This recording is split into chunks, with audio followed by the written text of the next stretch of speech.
இன்னைக்கு நாம மலேசியாவில் கொண்டாடப்படுற விநாயகர் சதுர்த்தியை தான் பார்க்க போகிறோம். அது சரி, வீட்டுக்கு இந்த விநாயகர் சதுர்த்தி கொண்டாடுவாங்க. அது மாதிரி எங்கள் வீட்டில் கொண்டாடுறதுக்கும் நாங்கள் பொருட்கள் வாங்கணும். எல்லாருமே வேலை முடிஞ்சு வந்ததுனால இப்போ தான் வாங்குறதுக்கு டைமும் கிடச்சிது. அந்த மாதிரி குட்டி பையனை கூட்டிகிட்டு நாங்களுமே கிளம்பியாச்சு. இப்போது மணி 7. இதுக்கப்புறம் எல்லாருமே வேலை முடிஞ்சு வந்து இப்படி இருக்க தெருவு எப்படி மாறுதுன்னு பார்க்கலாம். எங்கே பார்த்தாலும் விநாயகர் பாடல்கள் அவ்வளோ அருமையாக கேட்டுட்டு இருந்தது. நிறைய பூஜைகள், அப்புறம் மக்கள் ரொம்பவே அலங்காரம் செய்து கொண்டு அங்கே இங்கேயும் போகிறத பார்க்க முடிஞ்சது. கோவில்கள் எங்கும் அப்படியே ஜொலிப்போட காணப்பட்டுட்டு இருந்துச்சு. இந்த மாதிரி சொல்லல நாங்களுமே எங்கள் வீட்டுக்கு விநாயகர் சதுர்த்தி கொண்டாட்டத்துக்காக பொருட்கள் வாங்க கடைக்கும் போயாச்சு. நாங்கள் எங்கள் தெருவில் வந்து பார்த்திங்கன்னா எங்களுக்கு தேவையான எல்லா பொருளும் கிடச்சிரும். அதனால் வெளியே போயிட்டு வர்றது அப்படின்றது தேவையப்படாது.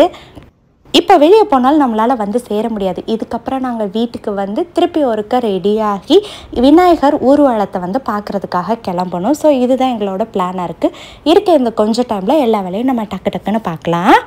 இந்த ஏற்பாடெல்லாம் எதுக்காக பண்ணி வச்சுருக்காங்கன்னு பார்த்தீங்கன்னா, விநாயகர் ஊர்வலத்தப்ப மக்களுக்காக பிரசாதமாக கொடுக்கறதுக்காக. இந்த மாதிரி எக்கச்சக்கமான பக்தர்கள் அவங்களோட வசதிக்கு ஏற்ற மாதிரி எக்கச்சக்கமான விஷயங்களை வந்து வச்சுருந்தாங்க. விநாயகர் யார் அப்படின்னு பார்த்தா, இவரை கணபதி, பிள்ளையார் அப்படியெல்லாம் நம்ம சொல்லுவாங்க. அறிவு, ஞானம், அப்புறம் வந்து தடைகளை நீக்குபவர் அப்படின்னும் இவரை வந்து சொல்கிறாங்க. எல்லா நல்ல காரியங்களுக்கும் முதல்ல வந்து விநாயகர் வந்து பூஜிச்சா வந்து நல்லாயிருக்கும் அப்படின்ற வழக்கமே நிறையா பேரிடத்துல இருக்குது இப்போ வரைக்கும். பண்டிகையோட முக்கியத்துவம் அப்படின்னு பார்த்தா, சுக்லபட்ச சதுர்த்தி நாளில் வந்து இதை வந்து செலிப்ரேட் பண்ணுவாங்க. இந்த நாளில் விநாயகர் வந்து பூமிக்கு வந்ததாக, அதாவது விநாயகர் பிறந்த நாள் தான் நம்ம இந்த மாதிரி பண்டிகையாக கொண்டாடுறோம். இந்த வழிபாட்டால் சில நம்பிக்கைகள் வந்து இருக்குது. அமைதி, செல்வம், ஆரோக்கியம் இதெல்லாம் மக்களுக்கு கிடைக்கிறதாக நம்புகிறாங்க. வீட்டில் அப்படின்னு பார்த்துக்கிட்டிங்கன்னா, காலையில் எழுந்து வீடை வந்து சுத்தம் செய்து அதுக்கப்புறம் வந்து குளிச்சுட்டு கோலம் போட்டு இந்த மாதிரியாக தொடக்கம் இருக்கும். அதுக்கப்புறம் மண் இல்லை களிமண் சிலைகள்லாம் நம்ம வாங்கி வச்சு அதுக்கு வந்து பூஜை செய்கிறதுமே இருக்கும். விநாயகருக்கு பிடிச்சது அப்படின்னு பார்த்தீங்கன்னா, அருகம்புல், தும்பம்பூ, எலுமிச்சை, கொலக்கட்டை இதெல்லாம் வந்து நிறையா இருக்குது லிஸ்ட்டு. ஸோ இதெல்லாம் குறிப்பாக 21 வகை படையல்கள் வந்து செஞ்சு பூஜை பண்ணுவாங்க. ஸோ அதெல்லாம் நம்ம வீடுகளில் நம்ம பார்க்க முடியும். எங்கள் வீட்டு பால்கனியில் நின்று ரொம்ப நேரம் பார்த்துட்டு இருந்தேன், எப்போ விநாயகர் வருவார் நம்ம ஓடி போய் அவரை பார்க்கலாம் அப்படின்னு சொல்லிட்டு. அதே மாதிரி பார்த்தீங்கன்னா கரெக்டாக ஒரு 9 மணிக்கிட்ட வந்து விநாயகருமே வந்து நம்ம தெருவுக்கு வந்து என்ட்ரி கொடுத்துட்டாரு. ஸோ நிறைய பக்தர்கள் வந்து கூடி நிற்கிறத நம்ம பார்க்க முடியும். இன்னும் டைம் ஆக வந்து பார்த்திங்கன்னா அவ்வளோ மக்கள் வெள்ளம் போல் வந்து இந்த இடத்துக்கு வந்து வந்திருப்பாங்க. அற்புதமாக விநாயகர் ஊர்வலம் வந்து வந்துட்டு இருந்தார். அதுக்கப்புறம் தங்க தேரில் அவ்வளோ அருமையான விநாயகருமே நம்ம வந்து பார்க்க முடியும். ஸோ ஒவ்வொரு விநாயகருமே வந்து வந்துட்டு இருந்தாங்க. பக்தர்கள் எப்படி இருந்த ஏரியா எப்படி மாறி போச்சுன்னு பாருங்கள். பக்தர்கள் எல்லாருமே வந்து கொஞ்சம் கொஞ்சமாக வந்து கூட ஆரம்பிச்சிட்டாங்க. இப்போ வந்து மணி வந்து பார்த்திங்கன்னா 9:30 கிட்ட வந்து இருந்தது. ஒரு பக்கம் சாப்பாடு, ஒரு பக்கம் ஊர்வலம், அப்படி இப்படின்னு வந்து ஒரே தடல் பொடலாக எல்லாருமே வந்து அந்த இடத்துல கூடி இருந்து எல்லாருமே சிறப்பாக வந்து நடந்துட்டு இருந்தது.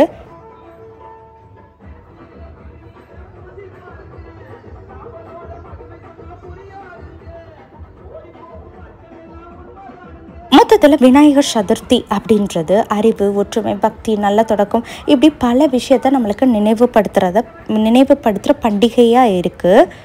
விநாயகர் அப்படின்னு பார்த்தா இவரோட வரலாற்று பின்னணி நிறையா இருக்குது. ஆனால் புராண கதைகள் அப்படின்னு பார்த்திங்கன்னா, விநாயகர் வந்து பார்வதி தேவியால் களிமண்ணால் வந்து செய்யப்பட்டார் அப்படின்ற மாதிரி சொல்லுவாங்க. ஸோ சிவபெருமான் வந்து அவருக்கு யானை தலை கொடுத்து அதுக்கப்புறமா விநாயகர் அப்படின்ற பேருமே வந்து கொடுத்து ஆசீர்வாதம் செய்ததாகவும், அதனால் விநாயகர் சதுர்த்தி நாளில் மண் சிலைகள் வைக்கப்படுறதாகவும் நம்பப்படுது. சதுர்த்தி அப்படின்ற நாள் வந்து தடைகள் அகலும் நாள் அப்படின்றதும் கருதப்படுது.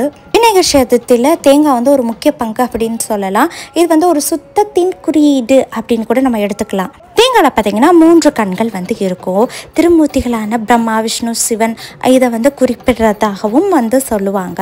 இது பூர்வீக நம்பிக்கையாக பார்த்தோன்னா நம்மளோட அகந்தையை உடைப்பதை குறிக்கிறது அப்படின்றது தான்.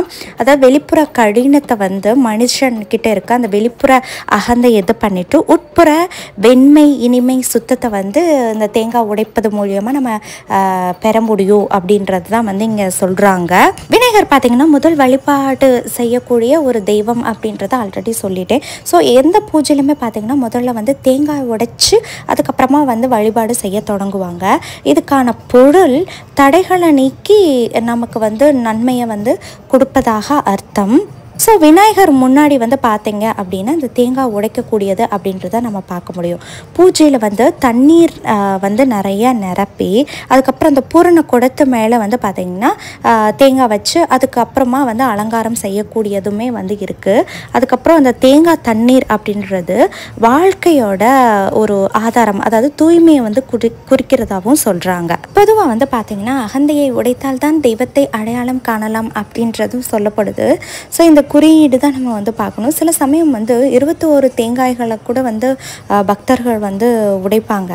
அந்த 21 கணங்களை அப்படின்றது 5 ஞானேந்திரியம், 5 கர்மேந்திரியம், 5 பிராணம், மனம், புக்தி, சித்தம், அகங்காரம், ஆன்மா அப்படின்றத வந்து குறிக்குது. பூஜைக்காக இந்த தேங்காய் வந்து பார்த்திங்கன்னா நெய், மஞ்சள், குங்குமம் இந்த மாதிரி ஒரு சிலதை வந்து பூசி தான் வந்து வைப்பாங்க. அதுக்கப்புறம் அர்ச்சனை முடிஞ்ச பிறகு இந்த தேங்காய் உடைச்சிட்டு தேங்காய் தண்ணீரை வந்து நெய்வேத்தியமாகவும் அர்ப்பணம் வந்து செய்வாங்க. பின்ன தேங்காய் வந்து பார்த்திங்கன்னா அதை எல்லாத்துக்குமே வந்து பகிர்ந்து வந்து சாப்பிடவும் கொடுப்பாங்க. தேங்காயில் நிறையா வந்து மருத்துவ நன்மைகளுமே இருக்குது. ஸோ பக்தர்கள் எடுத்துக்கிறது அப்படின்றது ஒரு நல்ல விஷயமாக தான் வந்து பார்க்கப்படுது. தண்ணீர், அந்த தேங்காய் தண்ணீர் பார்த்திங்கன்னா உடலுக்கு வந்து குளிர்ச்சி, அது வந்து ஒரு சுத்தமான ஒரு தண்ணி தான். ஸோ அதோட அந்த உள்ளே இருக்க அந்த தேங்காய் பத்து அப்படின்னு சொல்லுவாங்க. ஸோ அது வந்து நல்ல கொழுப்பு, நல்ல சக்தி தான் உடலுக்கு வந்து கொடுக்கக்கூடியதாகவும் பார்க்கப்படுது. இந்த மாதிரி விநாயகருக்கு பிடிச்ச படையல்களை விநாயகர் முன் போயிட்டு அதை ரெடி பண்ணதை கொடுக்கையில் பக்தர்களுக்கான மகிழ்ச்சி வந்து நீங்கள் பார்க்க முடியும். ஸோ இந்த மாதிரி தான் நிறையா வந்து நடந்துகிட்டே இருந்தது. இந்த கொண்டாட்டமானது எங்கே அப்படின்னு நீங்கள் பார்த்துட்ருக்கீங்கன்னா மலேசியாவில் நடந்த கொண்டாட்டம் தான். நல்ல விதமான ஆராத்தி, நல்ல விதமான கொண்டாட்டம், மக்களிடையே ஒரு அன்பு, இந்த மாதிரி எக்கச்சக்க கலாச்சார வேறுபாடுகள் இருந்தாலுமே ஒரு ஒற்றுமையோடு சேர்ந்து இந்த மாதிரி விநாயகர் சதுர்த்தி வழிபாடு அப்படின்றது வாழ்க்கையில் கிடைச்ச ஒரு மிகப்பெரிய புண்ணியமாக தான் வந்து பார்க்கப்படுது. இந்த கொண்டாட்டத்தில் நான் கலந்துக்கிட்டது அப்படின்றது ரொம்ப பெரிய பாக்கியமாக நான் எடுத்துக்கிறேன். இதை பார்த்துட்ருக்க உங்களுக்குமே வந்து மிகப்பெரிய ஆசீர்வாதம் விநாயகரிடத்துலேருந்து கண்டிப்பாக வழங்கப்படும்.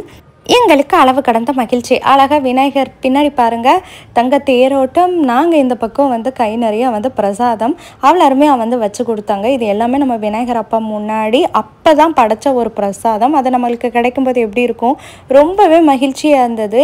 21 வகையான பிரசாதமுமே நம்ம கையில் வந்து இருந்தது. ரொம்பவே ஹாப்பியாக இருந்தது.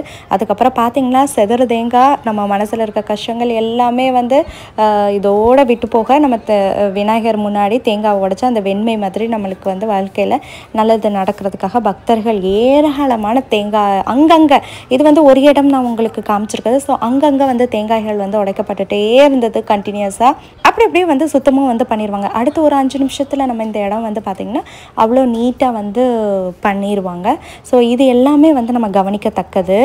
ஸோ இந்த மாதிரி சமுதாய அக்கறையோட ஒவ்வொருத்தருமே வந்து பங்கு கொள்கிறத பார்க்கும்போது ரொம்ப நல்லா இருந்தது.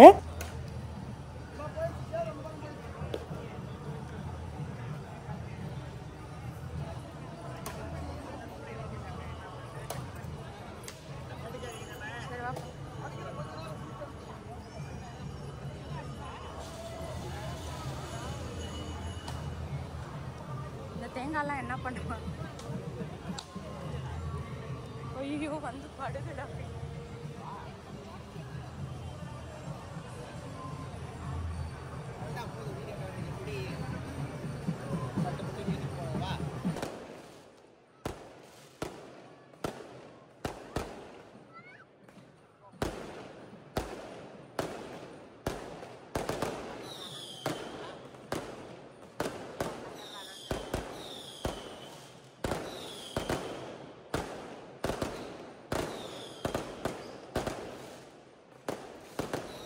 இப்போ தான் விநாயகர் சதுர்த்தி கொண்டாட்டம் ஆரம்பமாயிருக்கு.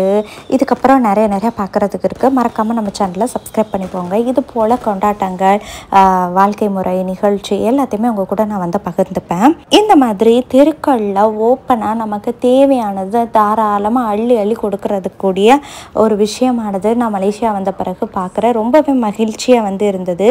ஒரு வேறுபாடு எதுவுமே கிடையாது. மக்களிடையே அவ்வளோ அன்பு வந்து பார்க்க முடியும். மறக்காமல் சப்ஸ்கிரைப் பண்ணிக்கோங்க. அடுத்த ஒரு வீடியோ வந்துட்டே இருக்கு. பாய்.